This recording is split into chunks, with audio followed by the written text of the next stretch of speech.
مشی اربعین کے دوران زندگی کا درس اور دنیا کس طرح سے انسان کو سمجھ آ جاتی ہے۔ ایک درس یہ ہے کہ انسان اپنے ساتھ لے کے نہیں چلتا۔ کسی جگہ سے کھانے پینے کا کچھ مل رہا ہے تو اپنے ساتھ اٹھا نہیں لیتا ہے، اتنا ہی لیتا ہے جتنا اس کو چاہیے ہوتا ہے، کیونکہ اس کو پتہ ہے کہ جو اس کے حصے کا رزق ہے وہ آگے موجود ہے،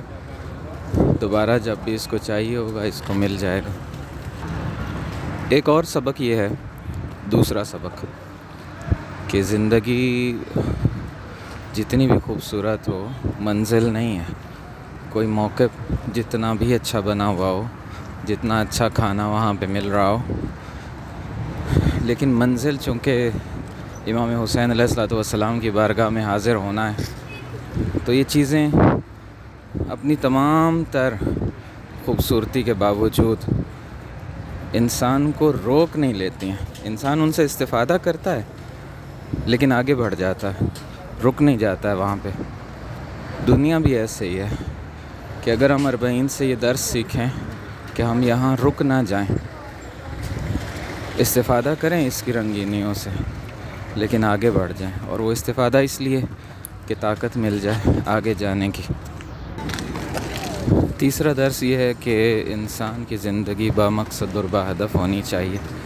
مشی کے دوران ایک ہدف اور ایک مقصد ہے، ایک ٹارگٹ ہے جس کے لیے سب لوگ چل رہے ہیں، سب کو پتہ ہے، سب اویئر ہیں، حتیٰ جو تھوڑا سا بھی شعور رکھنے والے بچے ہیں، نابالغ بچے، ان کو بھی پتہ ہے کہ کربلا جا رہے ہیں، امام حسین علیہ السلام کی زیارت کے لیے جا رہے ہیں، اربعین کے لیے جا رہے ہیں۔ خبر ہونی چاہیے انسان کو، ٹارگیٹڈ زندگی ہو، یوں نہ ہو کہ ہم زندگی تو گزار رہے ہیں لیکن پتہ نہیں ہے جانا کدھر ہے، مقصد کیا ہے۔ کوئی ایک طرف چل رہا ہے تو اس کو دیکھ کے 4 قدم اس کے پیچھے چل پڑے، کوئی اپوزٹ سائڈ پہ چل کے جا رہا ہے، ذرا اچھا سا اس نے نعرہ لگایا، اچھی سی دعوت دے دی کہ آؤ میرے ساتھ، تو بندہ تھوڑی دیر اس کے ساتھ چل پڑا، خود کو کوئی پتہ نہیں ہے، اپنا کوئی مقصد نہیں ہے، جدھر کسی نے لگا دیا لگ گئے۔ جبکہ کربلا سکھا رہی ہے، اربعین سکھا رہی ہے کہ بامقصد، باہدف اور ٹارگیٹڈ سفر ہونا چاہیے، اور ٹارگیٹڈ سفر ہو تو اچیویبل بھی ہوتا ہے۔ انسان کو پتہ ہوتا ہے کہ انسان پہنچ جائے گا، اور پہنچ کے انسان پھر اس کیفیت کو محسوس بھی کرتا ہے، اس کی روح کو ایک لذت محسوس ہوتی ہے اس سے۔ انسان تھکتا ہے، تھکاوٹ ہوتی ہے، لیکن وہ ساری خستگی رفع ہو جاتی ہے، چلی جاتی ہے جب انسان منزل کو پا لیتا ہے۔ لیکن جس کو پتہ نہ ہو کہ اس کی منزل کیا ہے، وہ تھک بھی جاتا ہے اور ہمیشہ تھکا رہتا ہے، اور وہ تھکاوٹ، وہ خستگی اس کے لیے وبال جان بن جاتی ہے، مایوس ہو جاتا ہے۔ ایک اور درس یہ ہے کہ زندگی مینیجیبل ہے، جتنا بڑا سے بڑا کوئی ٹارگٹ بھی آ جائے، چیلنج بھی آ جائے، مینیجیبل ہے۔ کروڑوں لوگوں کا یہاں پہ آنا اور ان کی غذا، رہائش، سب کچھ، پانی، دیگر چیزیں مینیج ہو جانا، یہ بتا رہا ہے کہ اگر ہر کوئی ٹارگیٹڈ کام کرے اور اس بڑے منظومہ اور بڑے سینیریو اور بڑے نقشے کا حصہ ہو، اور کسی ایک پوائنٹ کو فل اپ کر رہا ہو کہ ٹھیک ہے یہ پوائنٹ میرے ذمہ ہے، اس کو میں نے پورا کرنا ہے، ہر بندہ اپنے ذمہ کام لے اور سوسائٹی کی خدمت کر رہا ہو، کردار ادا کر رہا ہو، تو یہ سوسائٹی بہت ہی اچھے طریقے سے مینیج ہو سکتی ہے۔ یہاں پہ سیکیورٹی والے سیکیورٹی فراہم کر رہے ہیں، موقف دار حضرات کوئی رہائش کا انتظام کیے ہوئے ہے، کوئی کھانے کا انتظام کیے ہوئے ہے، پینے کے لیے مشروبات ہیں، پانی ہے، ٹوائلٹس کا انتظام ہے، صفائی ستھرائی ہے، جو بھی بیسک نیڈز ہیں وہ پوری ہو رہی ہیں۔ جب نماز جماعت کا وقت ہوتا ہے، جگہ جگہ پر نماز جماعت منعقد ہو رہی ہے، کوئی بھی ایسی چیز نہیں ہے،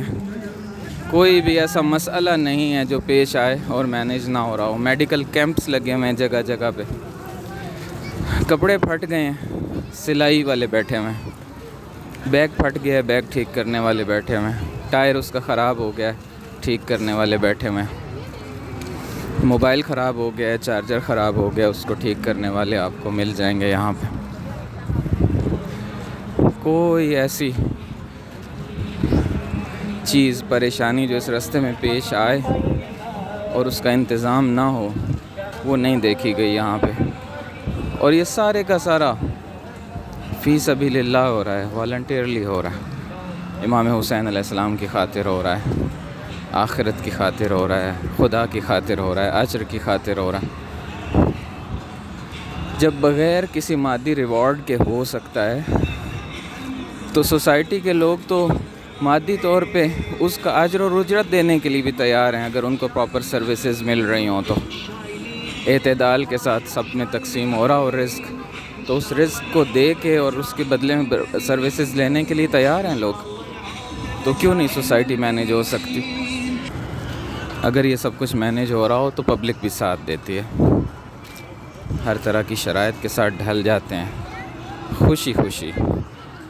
کہ ہمارے لیے اتنا سب کچھ کیا جا رہا ہے، ہمارا بھی حق بنتا ہے، ہماری بھی ریسپانسبلٹی بنتی ہے۔ کوڑا کرکٹ نہیں پھیلا رہے بہت سے لوگ، پانی پیتے ہیں پراپر ویسٹ بن میں جا کے، اس کی جو باٹل ہے اس کو ویسٹ کر رہے ہیں۔ اسی طرح سے گرمی ہے اس کو برداشت کر رہے ہیں،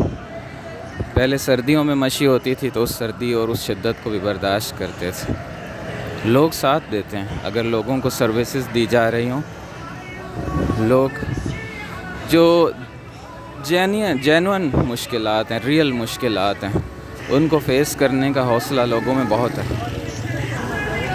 یہ سب کچھ کیوں آسان ہو جاتا ہے؟ کیونکہ سب کچھ ٹارگیٹڈ ہے، سب کچھ کا ایک سینٹرل پوائنٹ ہے، سب کچھ کا ایک مرکز اور ایک محور ہے، اور وہ ہے امام معصوم علیہ الصلاۃ والسلام، سید الشہداء امام حسین علیہ الصلاۃ والسلام، اور وقت کے امام زمانہ عجل اللہ تعالی فرجہ الشریف۔ یہاں سے یہ پتہ چلتا ہے کہ نقطہ اشتراک اور سینٹرل پوائنٹ اور مرکز اور محور اگر ہوگا تو یہ نجف سے کربلا تک کروڑوں لوگ اگر مینیج ہو سکتے ہیں تو بڑے پیمانے پہ پوری دنیا بھی مینیج ہو سکتی ہے، اور اس سے زیادہ بہتر مینیج ہو سکتی ہے، اور یہی ہماری جنگ ہے شروع سے۔ 14 صدیاں گزر گئیں، ہم یہی جنگ لڑ رہے ہیں، بغیر کسی کو برا بھلا کہے، بغیر کسی کو ستائے، حقائق بیان کر رہے ہیں، دکھ میں ہیں، غم میں ہیں، کہ اگر اس سینٹرل پوائنٹ سے کہ جو رسول اللہ صلی اللہ علیہ وآلہ وسلم کی ذات تھی، اور جہاں پر انہوں نے مولا کائنات کو یعنی امام معصوم علیہ السلام کو قرار دیا تھا، ملت کو اور قوم کو اس سینٹرل پوائنٹ سے نہ ہٹایا جاتا تو آج یہ دنیا بہشت ہوتی، اور انشاءاللہ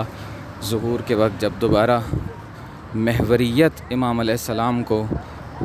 دی جائے گی معاشرے کی طرف سے، خدا کی طرف سے تو دی گئی ہے، جب معاشرہ اس محوریت کو تسلیم کر لے گا اور اس مرکز کے گرد اکٹھا ہو جائے گا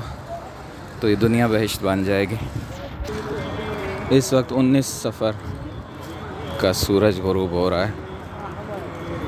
اور سورج کا ایک حصہ ڈوب چکا ہے۔ وہ شعر یاد آ گیا کہ